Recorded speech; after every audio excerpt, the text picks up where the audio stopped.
बिस्मिल्लाहिर्रहमानिर्रहीम। मेरे अज़ीज़ हमवतनों, अस्सलाम वालेकुम। ये देख रहे हैं जी आप, ये बबलिंग और ये देखिए ये 12 वोल्ट।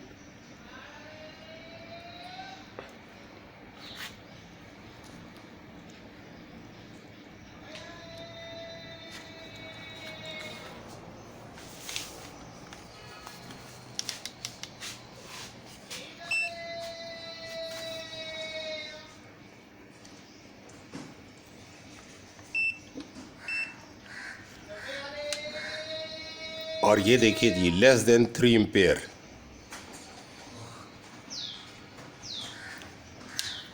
ठीक है जी, ये आपने बबलिंग देख ली। अब ये 3 एम्पेयर में इतने ज़्यादा बबल्स क्यों हैं?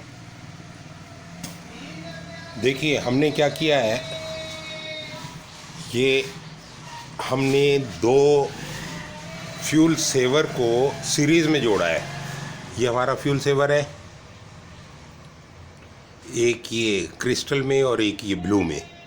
ठीक है, इन दोनों के एक एक टर्मिनल जो है हमने एक जंपर वायर से जोड़ दिए हैं और बाकी जो दो टर्मिनल बचे, एक को पॉजिटिव दे दिया और एक को हमने नेगेटिव दे दिया।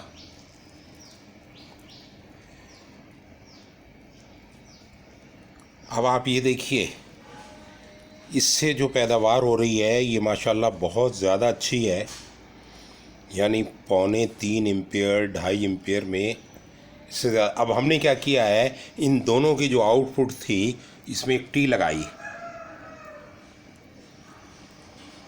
टी लगा के और हमने एक ही ये बबलर में डाल दिया है बस।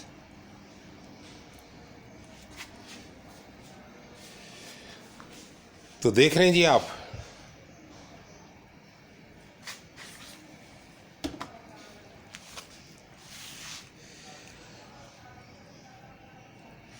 अब ये दो बबलर, दो यानी फ्यूल सेवर हैं जो हमने सीरीज़ में जोड़े हैं। लेकिन मेरा कहना ये है कि ये 6 ऐसे फ्यूल सेवर आपस में जोड़े जाएं तो फिर ट्रू फ्यूल सेविंग होगी। ठीक है, अब ये दो की आपने पैदावार देख ली, तो 6 की कितनी होगी अंदाज़ा लगा लीजिए।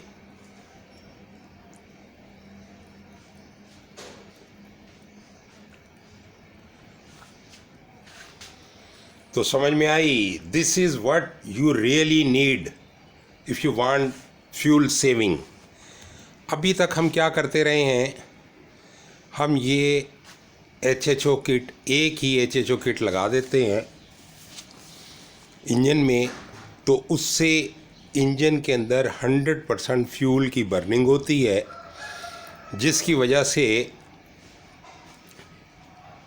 इंजन पावरफुल चलता है। अब हम पाकिस्तानियों को चाहिए पावर नहीं, फ्यूल सेविंग, तो हम कहते हैं इस पावर को कम कर लो, तो वो फ्यूल कम कर देते हैं। जब फ्यूल कम करते हैं तो जाहिर है वो पावर कम हो गई, फिर वो आपने थोड़ी सी फ्यूल सेविंग ले ली। लेकिन अगर सही फ्यूल सेविंग चाहिए तो ये है तरीका जो मैंने आपको बताया है।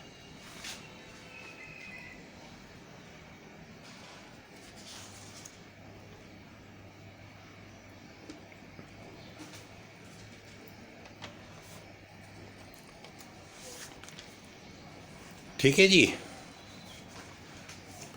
तो इस तरह के आपको 6 सेपरेट सेल बनाने होंगे और उन्हें फिर आपने क्या नाम है, जैसे ये मैंने जंपर वायर लगाया है, इस तरह के 3 जंपर वायर लगा के 6 सेल जोड़ लीजिए और उसकी जो आउटपुट हो उसे आप इंजन में दीजिए।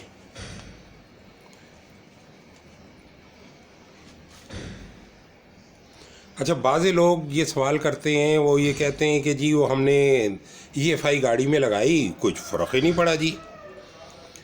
तो if your car computer does not recognise HHO system install, try to reset अब रीसेटिंग कैसे होगी? इंजन कंट्रोल यूनिट को ऑफ करना है। आप बैटरी से नेगेटिव टर्मिनल हटा दीजिए, चाहे सारी रात के लिए या चंद घंटों के लिए, और उसके बाद दोबारा ये सिस्टम लगा के और आप इसे चालू कर दें।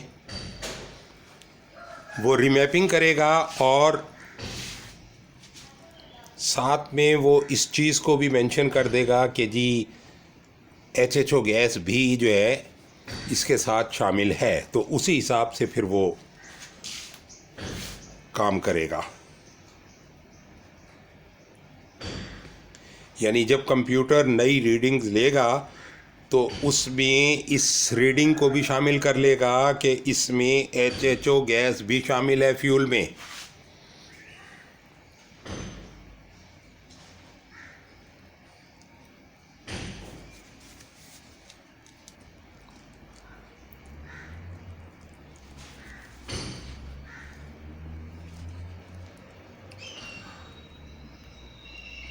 बस ये बहुत ज़रूरी है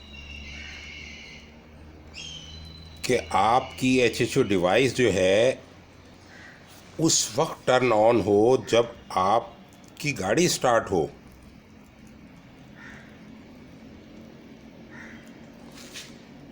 ठीक है, तो अब आप ये देखिए कि अगर आपके पास एक सेल है तो आप इसको 2 एम्पेयर पे वो कीजिए। अभी तो ये 1.5 एम्पेयर से भी कम पे है।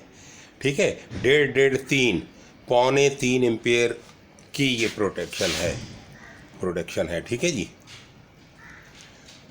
तो जब आप 6 ज्वाइंट करेंगे, 6 दूना 12, तो आप अंदाज़ा लगाइए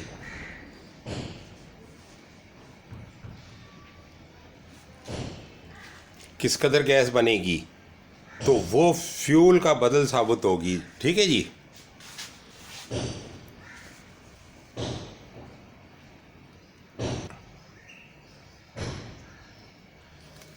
अक्सर लोग ये सवाल करते हैं कि does the HHO generator cause any short or long term harm to my engine.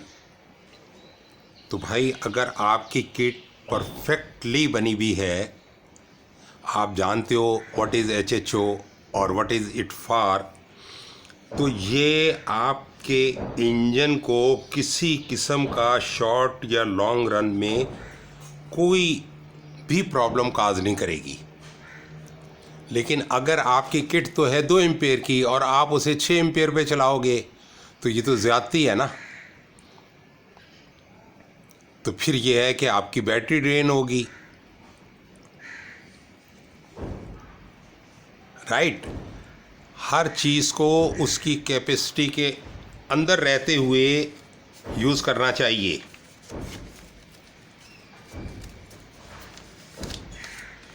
अब कुछ लोग सवाल करते हैं कि is HHO kit safe for car? Answer yes, HHO gas cause no harm to either engine or your car battery, बल्कि आपको fuel economy भी देती है, मोर हॉर्स पावर भी देती है और ज़ीरो कार्बन एमिशन बना देती है आपकी गाड़ी को। और इंजन की लाइफ एक्सटेंड होती है, इंजन ऑयल की लाइफ एक्सटेंड होती है। ठीक है जी। और आप क्लीनर एंड कूलर ड्राइव करते हो, और क्या चाहिए। ठीक है जी। चले बस ठीक है, आज के लिए इतनी काफ़ी है। अब इजाज़त, और पाकिस्तान जिंदाबाद।